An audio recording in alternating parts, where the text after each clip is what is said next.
So who I am in essence is this non-physical being. Correct. And as this... Broad, magnificent. Yes, I love that part. And as have I chosen to take this physical experience, like I've been told a number of times, I'm from the Pleiades constellation, this planet called the Asti. Well, that comes out of your physical wanting to belong somewhere. We say, give it up and just be. What is this constant wanting to connect to some place? Just be. Well, connect to this place. Like later on, when I'm at some other place, well, I know that I've been at this place, for instance. Like, it is really not important. You see, it is just as you have been in the 3rd grade, have you not? Yes, twice. No, just once. As you've had this experience of being 3 years old and 5 years old, we'll take the safer route, 10 years old, 12 years old. It is not necessary to your value as a person now to reach back into those times and try to make it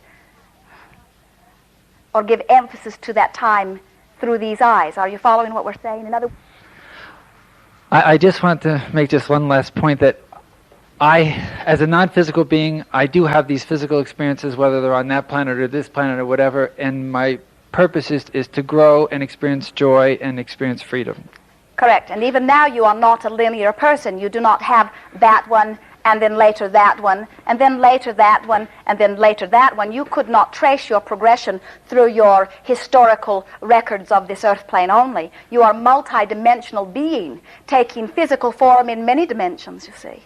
Okay. It is as, right now, you are a man, you are a friend, you are a musician, you are a this, you are a that, you are a bowler, you are this, and you are not all of those at all moments. You give your attention to that, and you give your attention to that, and you give your attention to that, and all of that equals the sum total that you are. It isn't easy to talk to physical beings who are so much always wanting to be that which they see now. Jerry and Esther, you've heard this story, but for the benefit of others, Jerry and Esther traveled to the city of Boston. We said, you will like Boston, for it was your last place of physicalness. They said, who were we? Daughter Tracy was there also. Who were we? And we said, when you stand before the statue that is you, you will know. And they were so excited. Oh, we were famous. There is a statue about us. And so even though it was the middle of the night, they began bounding from statue to statue, standing in front of them, wanting to know, was I this one? Was I that one? Getting more and more disappointed as the really famous ones were set aside. And as they stood before the statue of Samuel Adams, in unison, all three said, I was Samuel Adams. Then they looked at one another defiantly, not you, me, not you, me, not you, me. Said, time for a session with Abraham. We said, the energy that was at that time focused in the body of Samuel Adams is now focused within the three of you. That is not an easy concept for many of you who are egotistical. For you want to be you want to always be you want this to matter, you want this to make a difference, and we say to you, friends, it absolutely does. But from your broader perspective, you are choosing life experiences just like in this life you choose bowling. You seek the experience of the physical body for the sheer adventure of the physicalness, for the fun of it, for the joy of it, for the knowing of it, but don't try to make it all that you are, for it is far short of all that you are. The broad guidance, that feeling that comes forth from within in the form of emotion, that is your broad perspective, you see. And so is it important that you remember that you were a camel groomer back then? Not much calling for it today, is there? It is not important at all. But is it important to remember through the process of this experience how important freedom is? And that you are absolutely free? How much you seek growth? How good it is to be alive, alive, alive? Indeed. The detail not at all. Where did we come from, all of us, as non-physical beings? Here is the big question. What is at the beginning? And we say to you, we have so for long been looking forward. For it is looking forward that brings eternity. We cannot find the beginning. We have a sense that the beginning and the ending do not exist at all, or that they are at the same place. In other words, as you take the broad spectrum of light and you keep defining it into something more specific, the specifics of it are adding to the broadness of it, so which is it? Which way are we really going, you see? We can find the beginning of physical experience, or we can remember the formation of planet Earth. Those of you who are here at another level of your being, set forth by the power of your wanting for an environment where there would be perfect balance and an opportunity to experience your physicalness. You wanted this place, and by virtue of your wanting and expectation, you brought it to being. For as non-physical energy abounds, it is a bit like you're saying, where does electricity come from? No one understands it. They have learned to harness it, but they certainly do not understand it. They know what to do with it, but they certainly don't understand it. And so this non-physical energy, as it exists, as it is refined more fully or thought upon, it becomes what we call thought, or what you call thought. As it is thought upon further, it becomes what we call matter, or physicalness, you see. And so the physical earth is nothing more than the refinement of energy, non-physical energy. Pretty good non-answer, eh?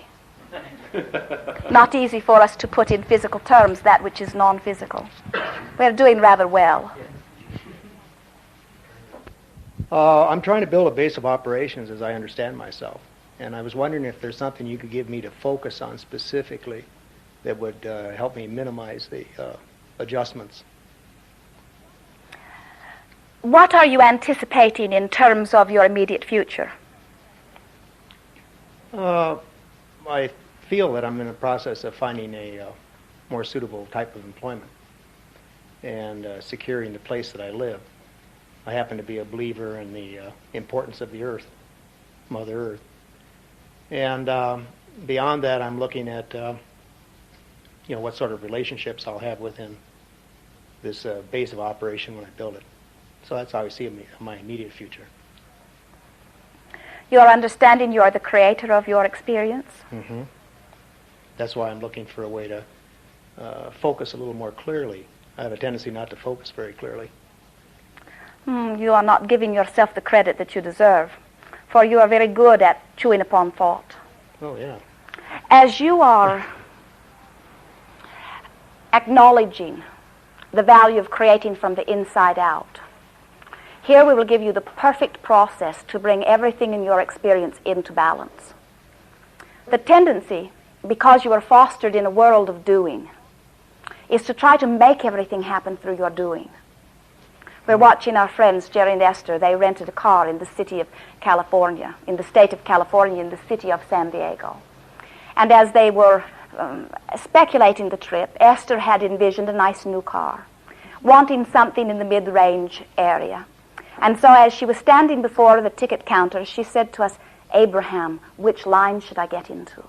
And we said, "Get into the shortest line." We are a great service, do not think.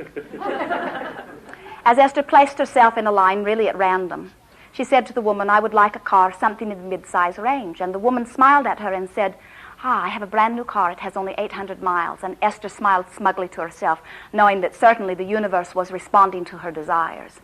And so the woman gave Esther a packet and sent her to the bus with her mate. And as they rode the bus to their space, there was a squatty little car there. And the man said, "Here is your car." And Esther said, "Our car should be much bigger than that, I think." And the man said, "You are right. This is not your car." And so he said, "They will assign you another." And so he sent Esther into the building again, and she was assigned another car. And as he drove them to that space had no car. And so he turned to them and he said, "One mistake is all right, but two is too much." And so he drove them to a Lincoln Town car, which they had been admiring, and said, "This is your car." And so for the smaller car rate and with unlimited mileage, for many days they drove a magnificent town car. Now, our point is that it would not have been possible for Esther to have banged that into position. She could not have taken enough action. But when you are understanding that by virtue of your thought, the fairies of the universe are able to arrange circumstances and events to bring you right to where you are wanting to be, even though you have not identified specifically where you want to be. And so all that you need to do, rather than trying to bang it out there out on the fringes, is to start from what we call the inside out, which means come back where? To your inner being. We do it, and encourage that you do it, by sitting with paper, pencil, setting a timer for 15 minutes, with 3 sheets of paper placed before you, and upon the first sheet write "to be," And for 1 minute, write all of the things that you're wanting to be. Talking in terms of how you want to feel is the best way of doing that. Free, I want to feel happy, I want to feel prosperous, I want to feel healthy, whatever comes to your mind, write it. 1 minute will pass very quickly, but it is enough. Then turn to the second sheet of paper and write at the top of it to have. And then write for 7 or 8 minutes, it is enough, the things you're wanting to have, all of the material things. Indeed, in this physical experience, everything that you're wanting to have is physically manifested. And so whether it is shoes or socks or whether it is relationship or a body condition or a magnificent whatever, write it here. And what you are most wanting will come forth easily. Do not try to prod it forth. You may find yourself writing key words. In other words, you will write a word and image around it with your mind. You do not need to write everything you think, but just write sort of an outline of what you're wanting to have. You may write home and then sit for a minute and envision this home. You're getting the point. Mm-hmm. Relationship. Write the qualities of the characteristics of the relationship, whatever. Then turn to the third sheet of paper, and for the remainder time of 6 or 7 minutes, it is written at the top, to do today. And here you are writing everything that you are planning to do today. Now what you will discover, most of you, is that initially you are writing enough things on the to-do today list that 10 of you couldn't do. You are very ambitious in your thought. The other thing that you will notice is that many of the things that are on your to-do today list have nothing or very little to do with what you're wanting to have or how you're wanting to feel. In other words, they're things you think you must do by virtue of past intentions, perhaps, or by virtue of somebody else's intentions for you.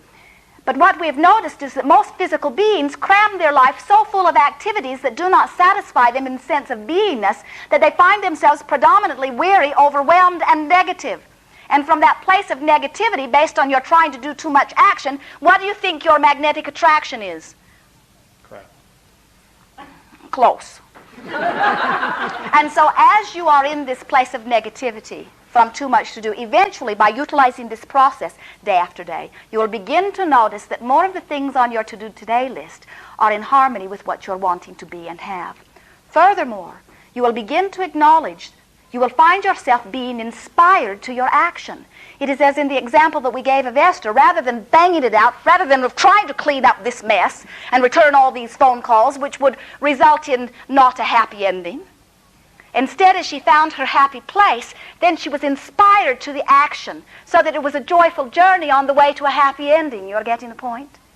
That is the way you live happily ever after, and that is the way all of the action in your life fits together. That is the way you keep from having this thing that you thought you wanted conflicting so violently with that thing that you thought you wanted that you can't figure out how they both got in the same life at the same time, you see. As you start from the inside out, that is the process. Anytime you find yourself feeling a little bit of confusion, start from the inside out. How do I want to feel? And what is it that I want to have? And then from that will come the ideas that will lead you appropriately.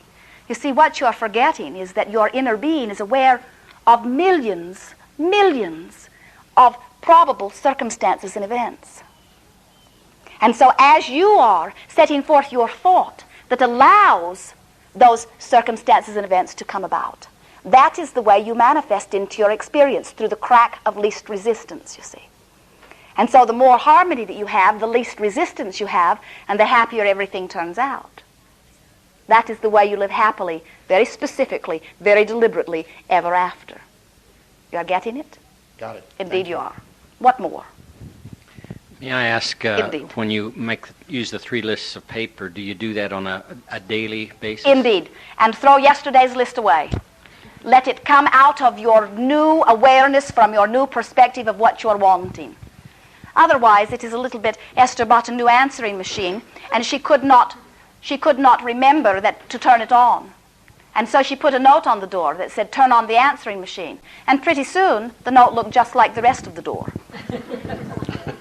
And so sometimes you can lull yourself into non-thinking. You go through the motions, but it is meaningless, where this exercise must be an exercise of creating. We call it a workshop, really. It is the place where you really get your work done. Your physical activity has very little to do with what you're creating. We teach that, indeed. What we are teaching is not moving unproductively toward things you don't want.